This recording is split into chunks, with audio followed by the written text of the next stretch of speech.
અને જો આપણે કઈ ગુરુ મહારાજ ના કયા પ્રમાણે ન કરી તો આપણે એને અહોભાગ્ય કહેવાય. અને એમાં આપણને આવા નિષ્કામ ભાવ જો આવા સદગુરુ મળ્યા હોય તો એમાં કઈ કચાશ ના રાખવી. બાપા કુંભારામે શું કીધું કે વિના તેલે વિના કોડીએ આમાં જળ જોતે જલે.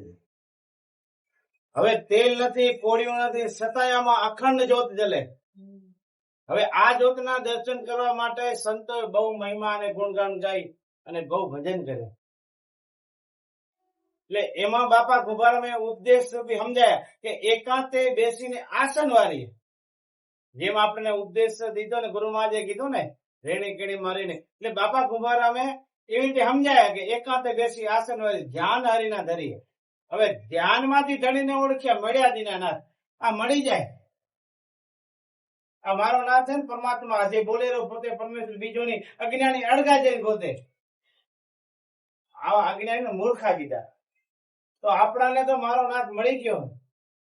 નાદ વાગ્યા ને શરીર જેમના કાજ અંતર લાગ્યો રંગ, આ જેને રંગ લાગી ગયો. જેમાં બેને વાણી બોલે ને એમાં આગળ એક કડીમાં આવ્યું કે અખંડ અભંગ એક દેવ છે, આની અંદર એક દેવ છે, એને મેલીને પથરાને શિષ્યમાં આવે, એને એડે ઉંમર ગુમાયા. હવે કેટલો ઠપકો આપ્યો કે આવો મનુષ્ય અવતાર, આવો દેવોથી દુર્લભ મનુષ્ય અવતાર મળ્યો, અંદર મારો નાથ બેઠો અને ગુરુ મહારાજે કયા પ્રમાણે એને મૂકીને જો બીજે જાય, આથી ભાગ્ય કેવો થયો. તો આમાં જે ગુરુ મહારાજે કયા પ્રમાણે રેણી કરીને ભજન કરે ને તો મારો નાથ પ્રગટ થાય. કસ્તુરની વાત દાબી ડૂબી ને પ્રગટ આકાશ થાય. ભજન ક્યારે દાબી ડૂબી ન રહે થાય. બધા સંતો આ ભજન કરી ગયા. જે સંતો ભજન કરે ને આ જ ભજન કરે. કુંભારામ બાપા નો આપણે દાખલો હોય કે કુંભારામ બાપા અભણ હોવા છતાં ભજન કરીને મહાન થઈ ગયા. હજારો વિદેશોમાં પણ એમના જો ગુણગાન ગવાય. તો બાપા પણ આ ભજન એમના પડે જો ગુણગાન ગવાય. આપણે સંતોના ગુણગાન ગાય. એટલે આપણે જે ગુરુ મહારાજના કયા પ્રમાણે રેણી કેણીમાં રહી અને ભજન કરવાનું. અને આ દેહને શરીરની અંદર દાળ તડકાને આયા કરે. જીવનમાં છત અસત હાનિ આયા કરે, પણ એમાં મન મક્કમ રાખી ગુરુ મહારાજનો પરિપૂર્ણ ભરોસો રાખીને ભજન ના બોલો, વધારે ભજન કરો. અને જેને જેને ભજન કર્યા સંતોને થોડી ઘણી તકલીફ પડી ને પણ એ ખબર ના પડે, સેજે સેજે નીકળી જાય અને આયા કરે. નરસિંહ મહેતા ને આવ્યું નહીં આવે તકલીફ થોડી ઘણી સંતોને આવે, પણ એ ભજનમાં વધારે નીકળી જાય, ખબર ના પડે. સેજે સેજે ભજન કર નીકળી જાય, દુઃખ નીકળી જાય, ખબર ના પડે. એટલે આપણાને જે સંતોએ કીધું ને એ પણ મકાન મનથી રહેવું, આવ ઢીલું ના મૂકવું. એટલે ભજન વધારી દેવું. સંતોએ જ્યાં તકલીફ પડી ભજન વધાર્યું. અને જેને જેને ભજન કરે મારો નાથ મળી ગયા. મોરલી વાગી રહી, સુરતા સામળિયાથી લાગી મોરલી વાગી રહી. ગુરુએ ઉઘાડ્યા ઘટના તાળા. આ ઘટના તાળા ઉઘડી જાય પછી અજ્ઞાન બધું હટી જાય. જેને આ ઉઘડી જાય ને પછી નાદ વાગે ને સર્યા જીવના કયા નાદ ભ્રમ ચાલુ થઈ જાય. એના જીવનના કાજ બધા મટી જાય. એના જન્મ મરણના ફેરા બધા મટી જાય. એટલે જેને જેને ભજન કર્યું ને નાદ વાગે ને એના જીવના કાજ સરી જાય. એની લાખ 84 મટી જાય. 100% વાત છે. મીરાબાઈએ તો એમ કીધું, આત્માને ઓળખાવીને લાખ 84 ને વડે બ્રહ્માને ભાગ્યાવીને ભવના ફેરાને મટે.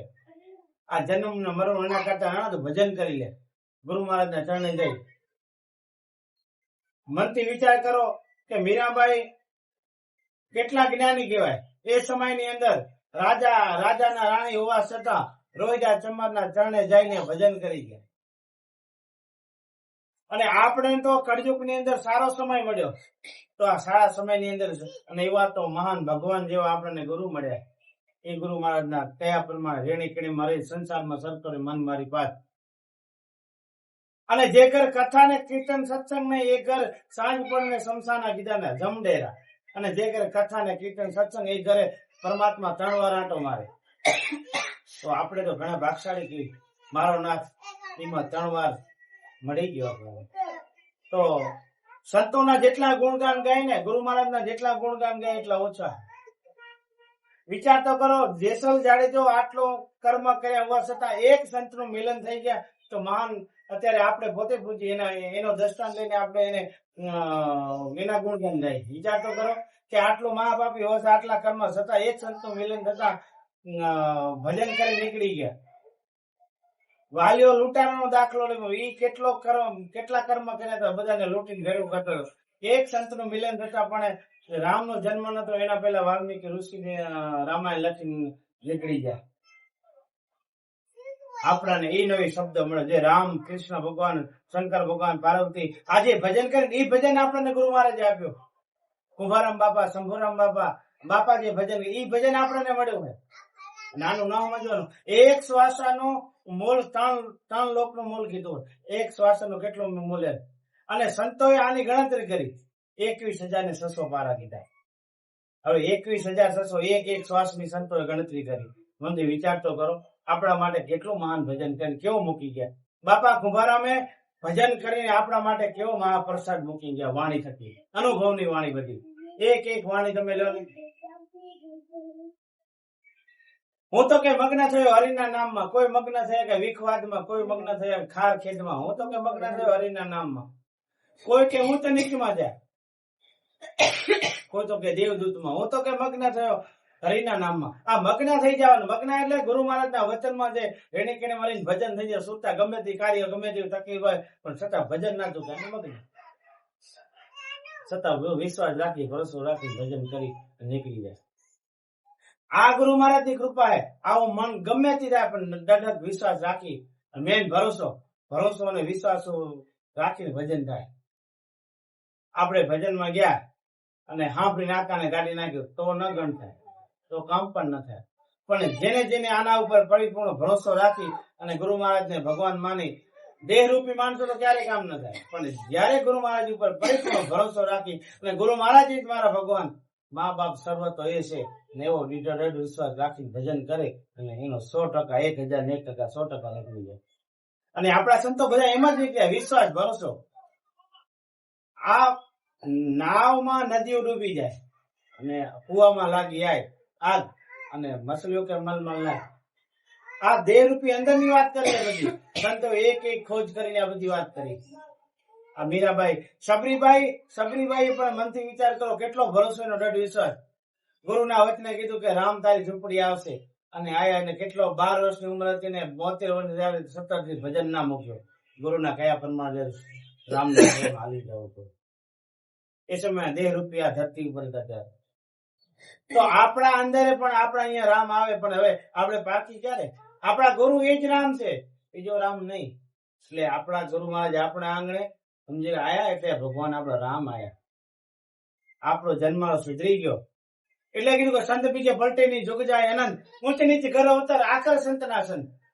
એકવાર ભજન મનુષ્ય અવતાર મળી ગયો, એકવાર પરિપૂર્ણ ભજન કરી નીકળી ગયા ને પછી તમારે પાછો વળી મનુષ્ય અવતાર ના ઈચ્છા મુજબ જો લેવો હોય તો પાછો મનુષ્ય અવતાર મળે.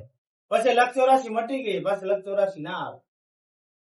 અને આનું આ ભજન રામા પીર પણ એ કરી ગયા, કૃષ્ણ ભગવાન એ કરી ગયા, મહાદેવ શંકર ભગવાન પણ આ કરી ગયા. આપણે નહીં મળ્યું. અને એમાં જો આપણે કચાશ આપણાથી મૂર્ખા કોણ? અને મન તો ગમે ત્યાં લઈ જાય. મનને એવું મારું કે કાચના ટુકડા છે એવા ટુકડા કરી નાખો. પરિપૂર્ણ ભરોસો રાખો એના ઉપર. ભરોસા વગર, વિશ્વાસ વગર ભજન નહીં થાય. અને ગુરુ મહારાજની જે વાણી છે ને, વાણીનો તમે સાંભળી અને અંદર ઉતારીનો અનુભવ કરો. જેમ બાપા કુંભારામ એકાતે બેસી આસન વાળી ધ્યાન અરિયા ધરી, આ ધ્યાન કરો અને તમને અનુભવ થાય છે કે નહીં? મોરલી, સિંગી, નાદ, આ 36 રાજ થાય ભારી વાણી બોલ્યા ને, એ તમને થાય છે. પણ અનુભવ કરો ત્યારે આપણે એનો વિશ્વાસ હા આ વાણીમાં બાપા આ વાણીમાં આ ઉલ્લેખ કર્યો, આ મને થાય છે. એટલે તેમ મન મક્કમ બનશે. ભજન કરતો તો ખબર પડશે, ન કે ખબર નહીં પડે. એનો અનુભવ કરો. હવે આપણે રસોઈ બનાવી હોય દાખલા તરીકે, હવે એનો આપણે સ્વાદ લેવો તો જમીએ ત્યારે ખબર પડે, જમશું ત્યારે ખબર. તો ભજન જયારે ગુરુ મહારાજે આપણે દીધું ને, ભજન કરશું ત્યારે ખબર પડશે કે હકીકત મારા ગુરુ મહારાજે વાણીમાં અનુભવમાં કીધું હોય.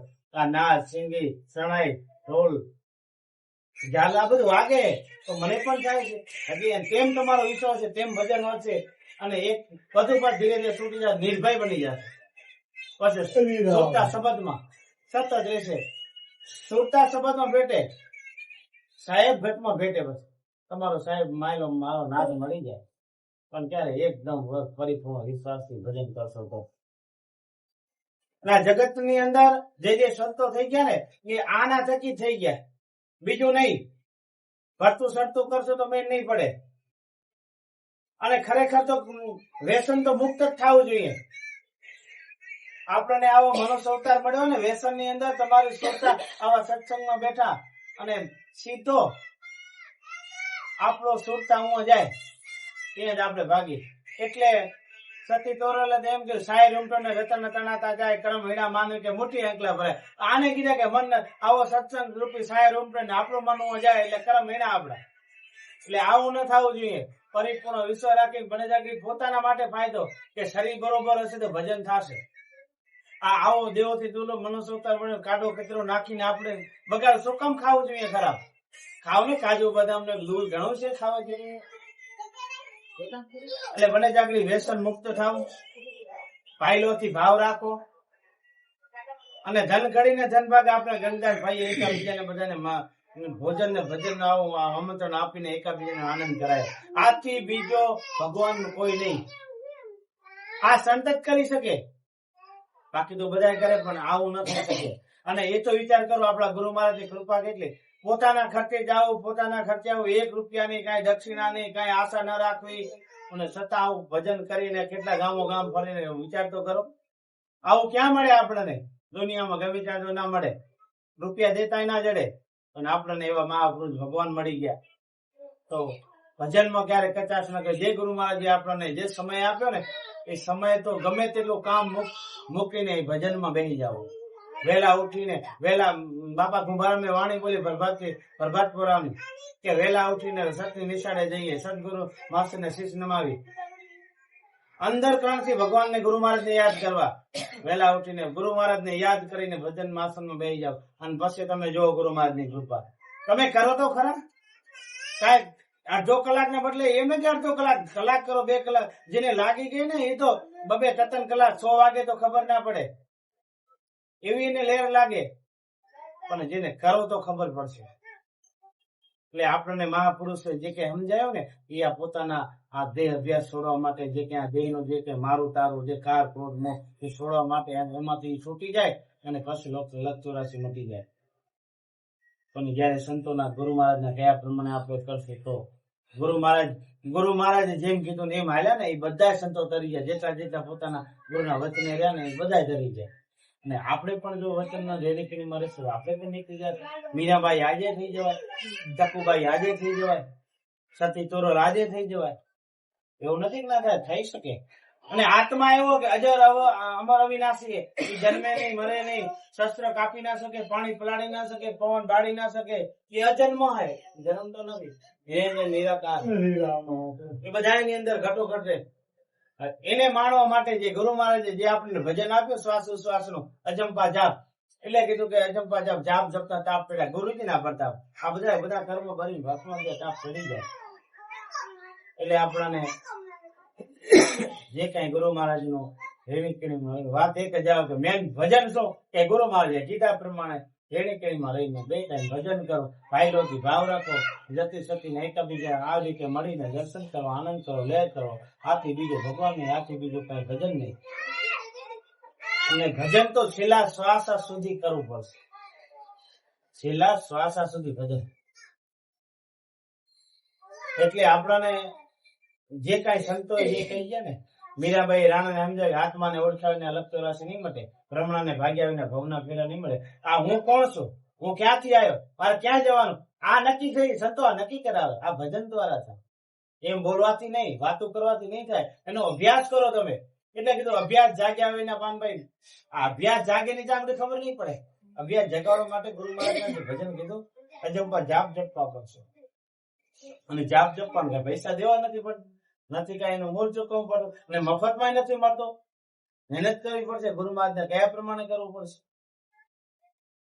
એટલે હમણાં ગંગાભાઈ વાત કરતા કે અમારે એક વાત નીકળી કે પેન્ટ, મેં કીધું પેન્ટ વગર ગાડી ના હાલે. કે બોલ્યા કે ગાડી હાલી હતી સંજાગીરી બાપુની, પણ ભજન થી હાલી. આપડી હાલે આ ગાડી કમ્પ્લીટ હાલે. 120, 30 વર્ષ હાલે. 1.5% ગાડી હાલી કહેવાય ને. અરે આયુષ વધારવું આયુષ વધી જાય. આ બહુ હાલે. આ ગાડીની વાત છે. આ વિના તેલે વિના મને કમ્પ્લીટ ગાડી હાલે. તમે જો ને વિચાર તો કરો. ગમે તેવી તકલીફ હોય એટલે રામ નામની ઔષધિ ખરાબ આવશે ખાય અંગ પીડા વ્યાપીની મહારોગ વટી જાય. કાંઈ પણ તમને ના થાય. પરિપૂર્ણ નિર્ભય બનીને ભજન કરો બસ. અને જેને જેને ભજન કરે ને એનો તો બેડો પાર થઈ ગયો. તો મનથી તો વિચાર ચક્કુબાઈ ના ભગવાન પોતે સ્વયં પોતે મારો નાથ અંદર પ્રગટ થઈ એનો વેશ લઈ અને કામ કરી ગયા. ગોરા કુંભારના માટલા ઘડી ગયા. વિચાર તો કરો. અરે બાપા કુંભારામ ના પણ કામ કરી ગયા. બાપા કુંભારામ મિયા બેઠા ને હું બેઠા હોય બબે જગ્યાએ હાજરી પૂરી. આ તો વિચાર અભણવા છતાં કેટલું મહાન ભજન. તો આપણા બાપા એવા જ છે. ચોક્કસી મહારાજ ઉપર ઈ રામ સ્વયં પોતે ભગવાન છે એવો મારા નાથ નો વિશ્વાસ રાખો. તમે એનું નામ અંદર તમારે થવું જોઈએ કે મારો નાથ છે ને કેટલો મહાન. એ મારો સ્વયં પોતે પરમાત્મા છે. સમજ્યા? એટલે કઈ એના જેટલા ગુણ ગાય ને એટલા ઓછા. એટલે આપણને જે કઈ મળ્યું હોય ને એનું મોલ ના કરી શકી એવું મળી ગયું. એટલે જેને જેને મળી ગયા ને એનો તો બેડો પાર થઈ ગયો. એટલે આપણામાં કચાશ ના રહેવી જોઈએ. બોલીએ કુંભારામ મહારાજ.